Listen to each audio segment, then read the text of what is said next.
I am Dr. Rohit Nayyar, Director, Asian Cancer Center, Faridabad.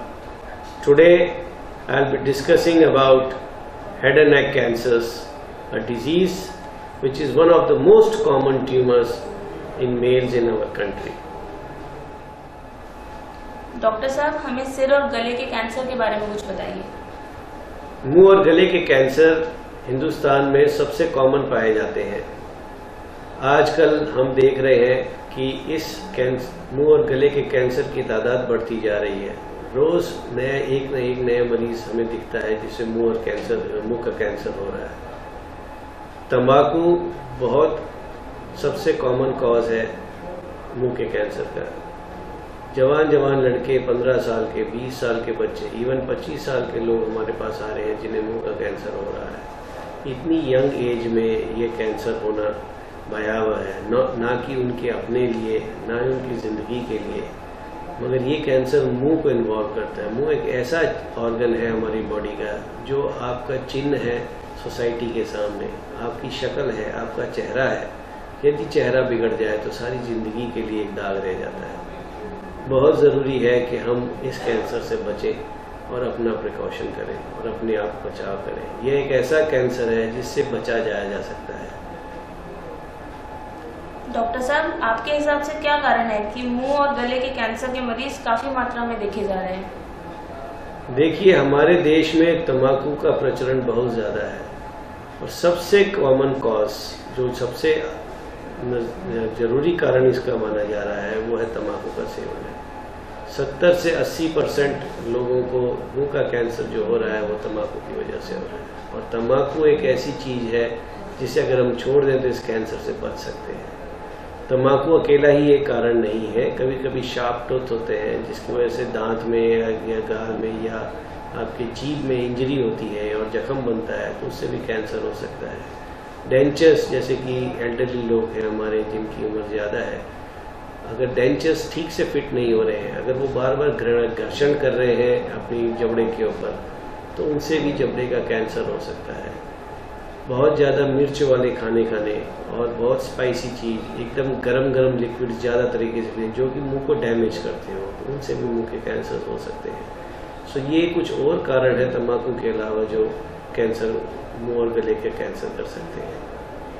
Doctor साहब, इस बीमारी के लक्षण क्या क्या है? हम इनकी पहचान कैसे कर सकते हैं? देखिए, मुंह के कैंसर्स में कुछ, जैसे कि मुंह में छाला हो गया है और उस छाले में दर्द नहीं है, आपने दवा करी, ट्रीटमेंट लिया, 1 हफ्ता ट्रीटमेंट लिया, 10 दिन ट्रीटमेंट लिया, मगर वो छाला ठीक नहीं हो रहा है। सो ऐसे जो भी छाला मुंह में हुआ है या गले में हुआ है जो ठीक नहीं हो रहा और दर्द नहीं कर रहा है, तो एक वार्निंग साइन है कि आप डॉक्टर के पास जाइए और दिखाइए कि भाई छाला क्यों नहीं ठीक हो रहा है, कहीं ये कैंसर तो नहीं बन रहा है।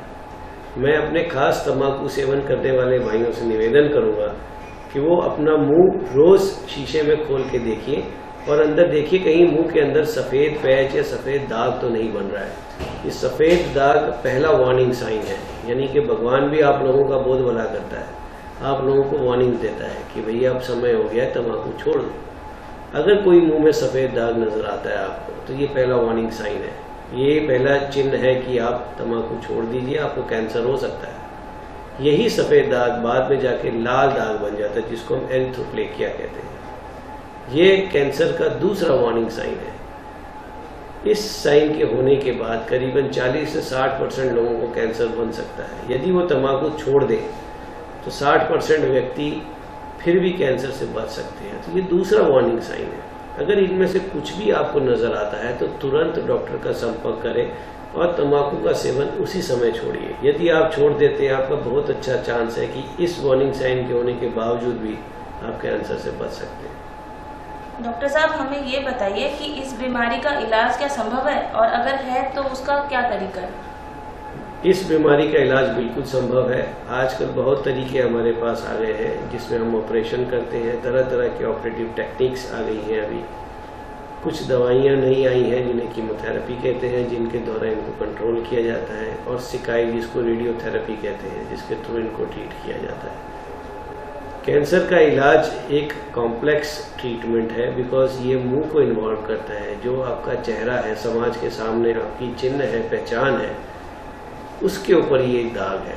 अगर मुंह का कैंसर होता है तो ऑपरेशन करके जबड़े को निकालना, गाल को निकालना, फिर उसकी प्लास्टिक सर्जरी करनी, यानी कि एक कॉम्प्लेक्स सिचुएशन है। मुंह जो आपका बोलने के काम आता है, खाने के काम आता है, आपकी एक पहचान बनाता है सोसाइटी में, आपके चेहरे की, जिससे आपकी फेस आइडेंटिटी आइडेंटिफाई होती है। सो ये इसका मैनेजमेंट एक बड़ा कॉम्प्लेक्स है। हम चाहते हैं कि ट्रीटमेंट ऐसा हो जिससे आपको तकलीफ भी ना हो, आपका काम भी चलता रहे और इससे आपका फंक्शनल यानी कि मुंह का काम, आवाज़, बोलना, खाना पीना, ये सब चल सके। सो ये सब चीज़ों को ध्यान में रख के इसका ट्रीटमेंट प्लान किया जाता है। आजकल नई सर्जिकल टेक्निक्स आ गई हैं, रिकन्स्ट्रक्टिव टेक्निक्स आ गई हैं, तरह तरह के हम फ्लैप्स करते हैं जिससे कि हम आपको बिल्कुल सही मुंह दे सकें, सही जबड़ा दे सकें, ताकि आप उसका इस्तेमाल खाने के साथ भी कर सकें।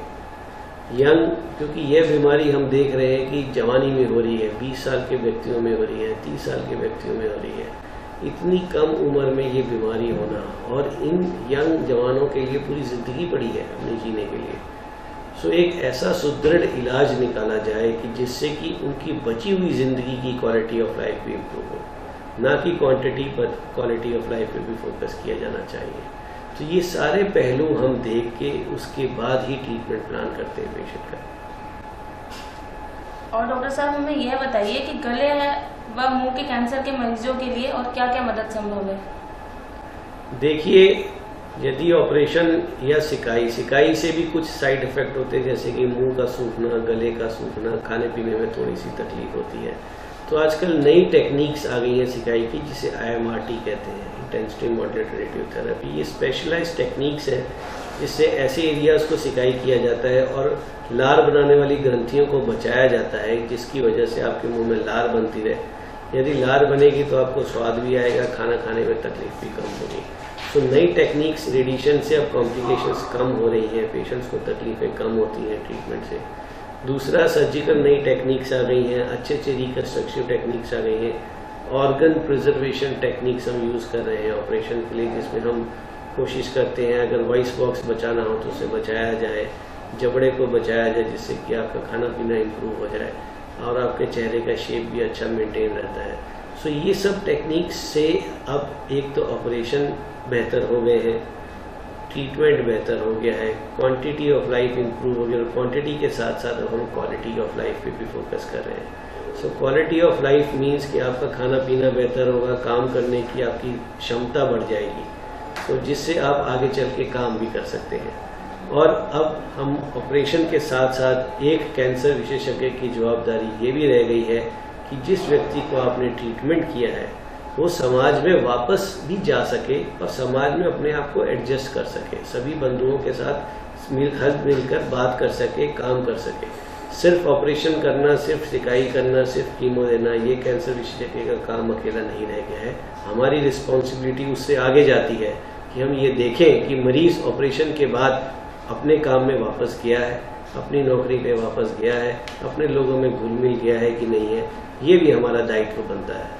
तो ये सब चीज़ें हमें ध्यान में रखनी है जब भी हम उनका ट्रीटमेंट प्लान करते हैं। और हम ये कोशिश हमेशा करते रहेंगे कि व्यक्ति ट्रीटमेंट के बाद अपना निजी जीवन सही तरीके से और अपने तरीके से अपनी ज़िंदगी व्यतीत कर सके। अब डॉक्टर साहब हमें यह बताइए, ऐसे मरीज जो अपना इलाज करवा चुके हैं और उनको दोबारा कैंसर ना हो, इससे बचाव के लिए उन्हें क्या करना चाहिए? सबसे पहले तो उन्हें तम्बाकू छोड़ना है और हम सभी पेशेंट से, सभी व्यक्तियों से यही दरख्वास्त करते हैं और जब भी वो हमारे पास ओपीडी में आते हैं हम उनसे एक प्रण लेते हैं कि वो ज़िंदगी में दोबारा कभी तम्बाकू का सेवन नहीं करेंगे। उन्हें हम अच्छी ज़िंदगी, अच्छी लाइफ व्यतीत करने के तरीके और किस तरह से और अपने दोस्तों को भी बताएं, जो उनकी संख्या में है, उनके दोस्त हैं, उन्हें भी अवगत कराएं कि बताएं कि ये तम्बाकू से क्या नुकसान है, ताकि वो भी इससे दूर रहें। और जिस तरह से इससे दूर रहेंगे तो दोबारा कैंसर से बचा जा सकता है। हाँ, उनको नियमित चेकअप के लिए आना है। ट्रीटमेंट के बाद हर 3 महीने, 4 महीने, 6 महीने जैसे आपके डॉक्टर कहते हैं आप आइए, चेकअप कराइए अपना, ताकि हम ये देख सकें कि फ्यूचर में ये बीमारी आपको दोबारा तंग ना कर सके। और डॉक्टर साहब अंत में आप ये बताइए कि समाज को कैंसर से बचाव के लिए क्या संदेश देना चाहते हैं? देखिए, कैंसर से बचाव का सबसे अच्छा तरीका यही है कि हम इससे बचें।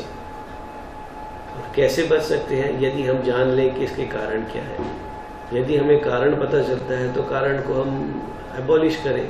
अब देखिए, मुंह और गले का कैंसर तो ऐसा कारण है जिसका कि जो हम सिंपली एक आदत छोड़ने से हम इससे बच जाएंगे। यदि आप तंबाकू ये नहीं ले रहे हैं तो 70 से 80% कॉज जो इसका है वो चला गया है, यानी कि बीमारी तो ऑटोमेटिकली कम हो जाएगी।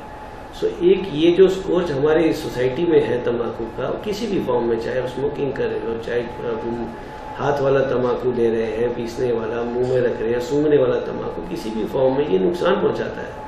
सो अगर इससे हम बच सकते हैं तो ये बहुत अच्छा तरीका है अपने आप को इस ड्रेडेड बीमारी से बचने का।